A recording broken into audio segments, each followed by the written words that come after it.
હવે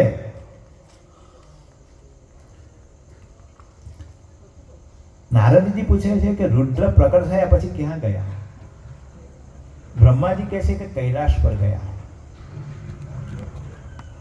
નારદજી કહે છે કે એમણે કૈલાશ પર જ રહેવાનું પસંદ કેમ કર્યું?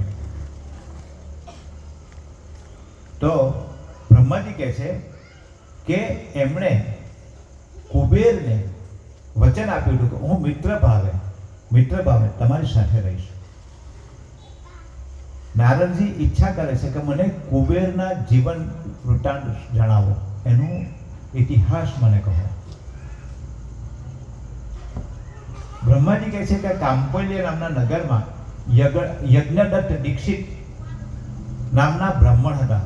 ખૂબ વિદ્વાન, ચારે વેદના જાણનાર, કર્મોના જાણનાર, રાજા મહારાજાઓના કર્મ કરાવનાર, ખૂબ ઐશ્વર્યવાન. જો બધા બ્રાહ્મણ કઈ ગરીબ નહીં હોય. પેલા સદાન કથામાં શું આવે?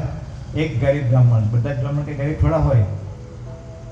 આ યજ્ઞદત્ત જેવા પણ હોય, યજ્ઞદત્ત દીક્ષિત જેવા ખૂબ ઐશ્વર્યવાન. એમને પુત્ર નામ આપ્યું ગુણનિધિ. ગુણનિધિ મોટો થયો, યજ્ઞોપવીત આપ્યા. હવે જુઓ શું બને છે કે જ્યારે પિતા વ્યવસાયમાં અતિ વ્યસ્ત હોય, ત્યારે શું બને? બાળકો પર ધ્યાન આપી શકે નહીં. ત્યારે જવાબદારી કોની આવે? બોલો જોરથી. હા, તો નિભાવજો.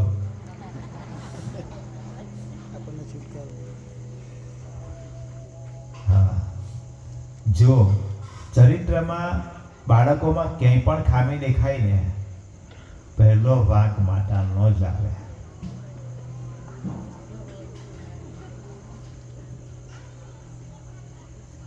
ગુણનિધિને એની જરૂરિયાત કરતા અનેક ગણા રૂપિયા એની મા એને વાપરવા આપે. હવે જો તમે બાળકને અનેક ગણા રૂપિયા આપો ને, એટલે શું થાય ખબર? એને સારા મિત્રોની સોબત નહીં થાય, ખરાબ મિત્રોની સોબત થાય. જેનામાં દુર્ગુણ ભરેલા છે એવા મિત્રોની સોબત થાય. પાછા એવા મિત્રોમાં એક વિશેષતા હોય, પેલા ભાઈને ઊંચો રાખે, ભાઈ તારા જેવો કોઈ નથી, અને ભાઈ કોઈના હાથમાં રહે નહીં. પછી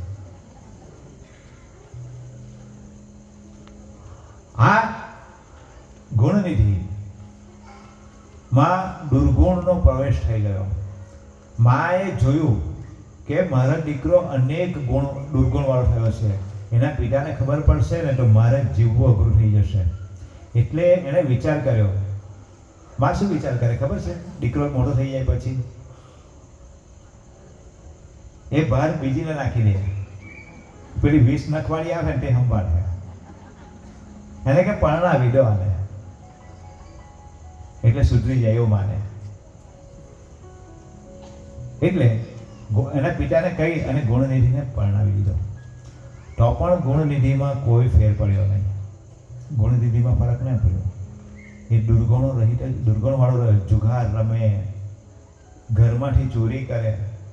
સહજ ચોરી, ઘરમાં કરવી ચોરી ખૂબ સહજ, કોઈ તકલીફ જ નહીં.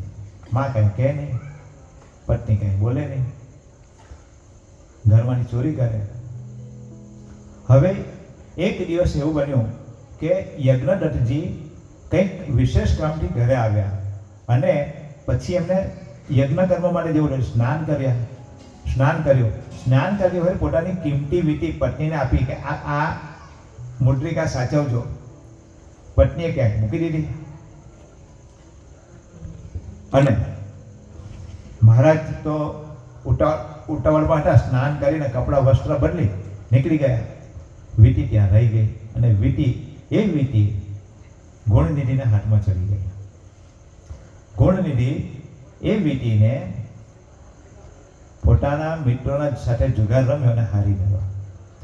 હવે એક વખત આ યજ્ઞદત્તે કોઈકને કંઈક આપવું હતું, ઉપહાર આપવો હતો. એટલે સ્વામીને ત્યાં ગયા. એને કંઈક મને સરસ મુદ્રિકા બતાવો. એટલે પેલા ભગવાન બહુ સરસ મુદ્રિકા, તમે જુઓ. મોઢરીકા હાથમાં આવતા આમની ચોટલી ઊંચી થઈ ગઈ. અરે આટો મારી છે, આટો મારી છે, અહીંયા ક્યાંથી? પેલાને પૂછ્યું, ભાઈ આ કોની છે? પહેલા તો સોની કીધું અમે જ બનાવે. તું રહેવા દે, આ મારી વીટી છે. એને પહેલા સાચું નહીં બોલ્યો, રાજાનો ભય બતાવ્યો. જો રાજા મારો મિત્ર છે, તું નહીં માનશે તો હું એમને જાણ કરીશ. સોની ગભરાઈ ગયો. એણે સ્વીકાર કર્યો કે જુગારી મારે ત્યાં આપી ગયો, વેચી ગયો. જુગારીને બોલાવો જુગારીને. જુગારી હોય એને શું ઇજ્જત નહીં પડી? એ તો કીધું યજ્ઞને ઘોડા પર કીધું, તમારો દીકરો મારી સામે જુગારમાં હારી ગયો કે આ વીટી છે અને મારે હકની હતી, હું વેચીને પૈસા લઈ ગયો છે. યજ્ઞદત્તે ફરીથી એના પૈસા ચૂકવ્યા અને વીટી ઘરે લઈ આવ્યા. આવ્યા હતા ઘરમાં એને આવી સીધે જ, ક્યાં છે ગુણનિધિ? માં સમજી ગઈ આજે અવાજનો રૂખ બદલાઈ ગયો છે. એ કહે છે કે હમણાં જ અભ્યાસ કરીને બહાર ગયો છે,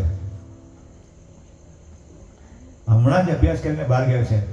એની પત્નીને કહ્યું, મેં તમને વીટી મૂકવા આપી હતી ને 2 દિવસ પહેલા, લાવો વીટી લાવો. પછી તો બધી વસ્તુ યાદ કરી, આ લાવો, આ લાવો, આ લાવો, બધી કિંમતી વસ્તુ લાવો. એ મારે જોવી છે હમણાં. તમે ક્યાં સાચવીને રાખી છે? એકેય વસ્તુ નહીં મળે.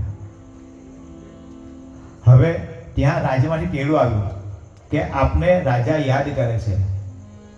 એટલે યજ્ઞદત્તે પાછા ઉતાવળે રાજ દરબાર ચાલ્યા ગયા. એટલી વારમાં ગુણનિધિ ત્યાં આવ્યો. ગુણનિધિ આવ્યો અને માં એને કહે છે, શું કહે છે કે બેટા તારી બધી વાત તારા પિતાને ખબર પડી ગઈ છે, હવે તું શિક્ષા માટે તૈયાર લે. ગુણનિધિ બહાનું કાઢી અને ઘરમાંથી નીકળી ગયો. હવે એની પાસે કંઈ જ હતું નહીં અને એને એટલો બધો ડર લાગ્યો. જ્યારે જીવનમાં પિતાનો ભય ક્યારે જોયો જ નહોતો, પિતાનો ડર હતો પણ એ ક્યારેય એનો સામનો કરવાનો આવેલો જ નહીં. એવો